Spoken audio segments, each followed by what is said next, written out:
Magandang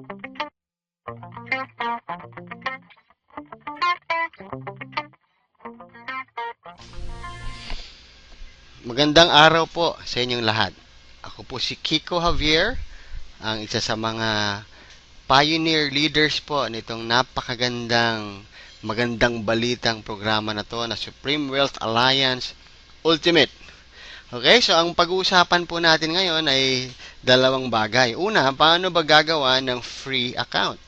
Libre na account sa pagre-register, no? At pangalawa po, paano ba mag-upgrade?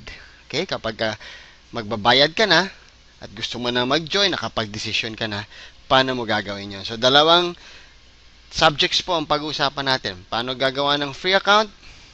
At pangalawa, paano mag-upgrade? Okay, so napakasimple lang po. First, kailangan po may nagpadala sa inyo ng link. Okay, so nasa harap ko po ngayon ay website ng tao na nagpadala sa akin ng link. Example po, si Francis Javier, siya yung nagpadala sa akin. So, nung binuksan ko po, kinlik ko yung link na binigay niya. So, dapat po, pinadala niya yun. In-email niya, pin-PM niya, or itinext niya sa'yo at ipinasok mo yung address. Pag binuksan ko po, dapat lalabas yan. This is the Supreme Wealth Alliance website of Francis Javier. So, dapat po, pangalan ni Francis Javier yung lalabas dyan. Okay, so just to make sure na tama po yung link na aking pinapasukan. Okay, pag lumabas po dyan, is hindi pangalang Francis Javier. Halimbawa po, Juan de la Cruz o Pedro Penduco, mukhang mali ho yung link na naikiklik ko kasi magjo-join ako under the link of Francis Javier. So, wala pong ibang pangalan na dapat lumabas dyan. Okay, pag minsan naman po, pag may mga error or halimbawa walang sponsor, question marks lang po ang lalabas dyan. Huwag nyo rin pong ituloy. Mali po yon. Okay, dapat clearly nandyan yung pangalan ng tao. Okay, so ngayon po, gusto mo nang mag-join. Okay, so napakasimple po. Tumingin kayo sa bandang kanan, merong dung tab nakalagay join. Okay, hindi na po natin i-define ano ibig sabihin yan. I-click lang po yung join. Yan po, sign me up. Basahin nyo lang po ito, no? The username will appear on your site referral link. Okay, so pipili po kayo ng username nyo. So make sure naman po yung maganda-gandang username at yung medyo madaling matandaan kasi ipapamigay nyo po yan. Okay, so wag na po tayo mag-imbento ng napakahaba at napakahirap spellingin na username. Baka magkamali pa ho yung inyong mga ini-sponsor, magka-problema pa ho. No? So make it short and simple and make it clear. No? So halimbawa po dito, nung kinlik ko po yon, lumabas dyan, Referrer, Wizards 2. Yan po actually po kasi ang aking username, Wizards. No? So, nasa ibang account ko na po siya, nasa ibang matrix ko na, kaya mayroong mga numbers na po na lumalabas, okay? At, so make sure po, at ito po, hindi po ito pwedeng baguhin, ano? So, kahit i-click nyo po yan, hindi po yan nagagalaw. Nakalock na po yan dyan. So, protection nyo rin po yan, na hindi pwedeng palitan-palitan kung sino yung mga pangalan na nandyan. Okay, so you're protected na kung sino po yung nag-refer sa inyo, nagbigay sa inyo ng link, pangalan niya talaga yung lalabas dyan. Okay, ang sponsor niya naman is si Gelat30. Okay, meaning dyan po kasi siya didikit. Okay, so si Gelat30 po, yan po yung pinalad na malalagyan ng downline because of this registration. Okay, so kahit hindi niya po kilala yung Gelat30, it doesn't matter. No? Importante po, ang referrer mo, si Francis Javier, at dun kayo pipwesto sa ilalim ng Gelat. So, napakaswerte po nung Gelat30 na yon. Okay? So, type lang po natin. Halimbawa lang po, gagawa ako, username po na gagamitin natin. Mag-isip ka ng something unique, something na gusto mong madaling matandaan. Let's say, ako po, kunyari lang po, Power Boy. Yan lang po ang naisip ko ngayon. Of course, syempre, lalagyan natin ng password. So, lumabas po yung icon na check, meaning available po siya. Lagyan ko lang po ng password. Okay, so yung password na madali nyong matandaan, pero hindi naman po sobrang dali na kayang hulaan ng kahit na sino. Okay, so dito po sa full name, lagay lang po natin. Halimbawa po,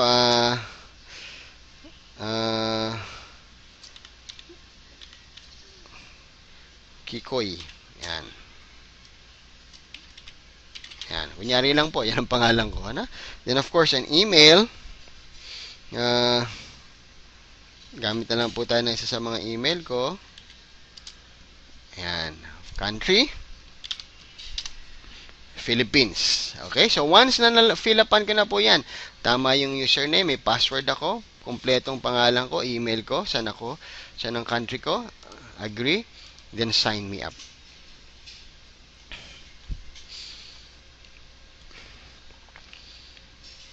Okay, so ganun lang po siya kadali. Okay? Lalabas po kayo, bibigyan kayo ng temporary control panel. Okay, this is the temporary control panel of Supreme Wealth Alliance Ultimate. Temporary meaning, nakasulat po dyan. Please be aware that you will not earn commissions until you have upgraded your account. To maximize your earnings, upgrade and activate your account today. Within 24 hours lang po ito.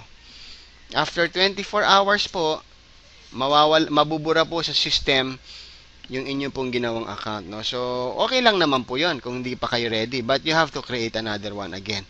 Pero, ang na-miss out nyo po, kasi po temporarily nakapwesto na po kayo dun sa ilalim ng GELAT 30. Okay, halimbawa po, hindi po kayo nag-upgrade at may pumasok sa ilalim ng GELAT 30, unfortunately, hindi po sa inyo ma-under yun. Siyempre, lalampas sa iya. Siya mauuna sa iyo. Aangat po yun. Within the 24 hours, dapat makapag-upgrade ka kung gusto mo sanang makuha yung pumasok sa ilalim mo. Pero after 24 hours, madidelete yung pangalan mo sa system, yung nasa ilalim mo aakyat. Okay? So, that's fair, no? Dahil nauna naman po nagbayad yun sa'yo. Meaning, mas mabilis siya nakapag-desisyon na gusto niya ng kumita at makalaya dito sa financial struggles natin dito sa buhay. Okay? So, sa ilalim po no, nakasulat po upgrade. Yan lang po ang kailangan niyong malaman. All you have to do is to upgrade. Okay? So, once you click that upgrade, sinasabi na naman niya yung account details, username mo, full name mo, email mo. Yan na po. Pipili lang po tayo. If you have Alert Pay, all you have to do is to click that Alert Pay. Idediretso niya kayo dun sa Alert Pay account nyo. Madali na pong sundin yan. Kung may Alert Pay kayo, alam nyo po yan. Okay, papasok yung username, yung password mo, and etc. Sundin lang po. Ngayon, pwede rin po tayong magbayad through credit cards, Western Union, HSBC for US bank deposits, Smart Money, Globe GCash, Union Bank, and LBC Remit Express. Isipin nyo po, napakaraming paraan mula international hanggang local. No? So, all you have to do is to click that. Okay? Upgrade payment form. A, B, C, D. No? Ganun lang po yung steps natin. Step A, Step B, Step C. Kahit po siguro elementary, kayang gawin to. Basahin nyo lang po yan. Kung credit card po ang gagamitin natin, pwede natin gamitin yung PayPal. Okay? So, alam nyo po yan. Kung may PayPal kayo, hihingin po yung email address. Yun din po ang PayPal account ng inyong papadalahan ng pera. So, ito po yon ang kanyang PayPal email. Kung Western Union naman po, yan po yung kailangan nyo yung ilagay sa remittance. Kung HSBC Bank Deposit, US dollar savings account po yan. Ito po yon. Smart Money, dito po kayo magpapadala. Globe GCash, dito po kayo magpapadala. Union Bank Deposit, dito po kayo mag-deposit. O kung meron po kayong Ion, pwede nyo pong idiretso ito mula sa iyong Ion back office. Yan ang account number. Diretso na po yan. And LBC Remit, dito rin po ang pangalan. After nyo pong nagbayad, all you have to do is, of course, to fill this up. Ganun lang po siya kasimple. Okay? Confirm username to upgrade. Isulat mo ulit yung iyong username. Payment gateway, ano ba yung ginamit mo? Let's say, nag-smart money ako. Okay? Transaction reference, tine-text back po yan ng smart money. Kung sa bangko naman po yan, meron kayong mga transaction slip na makukuha, pakibahanap po dun yung transaction reference. Kailan po kayo nagbayad, ano pong oras, eksakto po dapat yan yung nakalagay dun sa resibo. Buong pangalan nyo po, kung Western Union at LBC, importante, kailangan po yan. At sender country for Western Union and LBC. Then, click submit. Pag nagawa nyo po yan, you just wait for 24 hours. Okay, up to 48 hours the most, pero hanggat kaya po sa 24 hours, minsan hindi po umaabot. But let's give the company 24 to 48 hours. Okay, so may marireceive po kayong email confirmation and welcome po. Okay, so wini-welcome namin kayo sa pinakamagandang global Pinoy program na makikita nyo sa buong buhay nyo at this time, Supreme Wealth Alliance Ultimate. Okay, so again, this is Kiko Javier. Congratulations in advance for joining us. God bless you.